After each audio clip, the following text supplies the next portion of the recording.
দেখো গাইজ, আমার হাজবেন্ড চলে এসেছে। সে এখন গাড়ি পার্কিং করবে। গাড়ি পার্কিং করার জন্য গাড়ি রাখতে যাচ্ছে।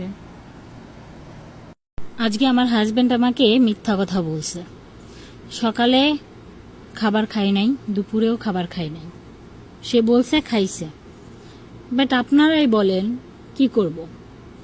সে আজকে সারাদিন না খাওয়া। ঠিক আছে, মানে আমার সব থেকে বড় কষ্ট এটা, যখন ও ওর যত্ন নেয় না, আমি কতটুকু নিব? যদি নিজের যত্নটুকু একটু না নেয়, আমি কতটুকু নিব?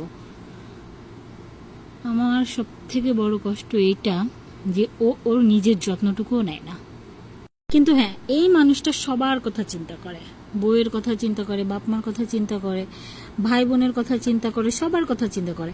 ও ওর নিজেকে নিয়ে একটা সেকেন্ডের জন্য, একটা মুহূর্তের জন্য ও চিন্তা করে না। সে যে গাড়ি পার্কিং করে আসতেছে। কোথায় গাড়ি পার্কিং করছে এটা আমি কাউকে বলবো না, কারণ আমাদের পেছনে অনেক শত্রু আছে। ঠিক আছে, কোথায় গাড়ি পার্কিং করছে এটা আমি বলবো না। তাতে কার বাপের কি? হ্যাঁ, মানে কেউ কারোর ভালো দেখতে পারে না। হ্যাঁ, শুধু পুঙ্গায় লাগলেই পারে। পানি পানি, ওয়াটার। আজকে পানি শেষ হয়ে গেছে 3-4 দিন, সে পানি নিয়ে আসে না। তবে হ্যাঁ, এখন বলবেন তাহলে 3-4 দিন কি পানি খাও না? হ্যাঁ খাই, পানি খাই, কিন্তু সেটা জমজমকূপের পানি খাইছি 3-4 দিন। আমরা জমজমকূপের পানি খাইছি। ওকে পানি মানে আসলে পানি আনাই হয় না আলুষ্যের জন্য। ও যখন একবার উপরে ওঠে তখন আর নামতে চায় না।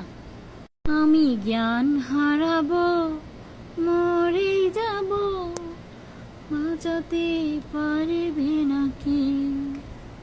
তারপর কি আমি তো জানি না। ও আমি জ্ঞান হারাবো, মরে যাব, তারপর তো জানি না।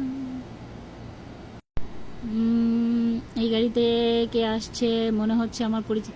ভাইয়া, আমি বুঝতে পারছিলাম এই গাড়িতে আপনি আসছেন। এই যে ভিডিও হচ্ছে, আপনি কিন্তু ভিডিওর ভিতর থেকে গেলেন। আপনি কিন্তু আজকে ভিডিওর ভিতর থেকে গেলেন, আমার দোষ নাই। আমি কিন্তু আপনার ভিডিও করতে চাইনি, আপনি কিন্তু ভিডিওর ভিতর থেকে গেলেন। বুঝতে পারছেন? আমি মনে মনে ভাবছি আপনি এই গাড়িতে আসছেন।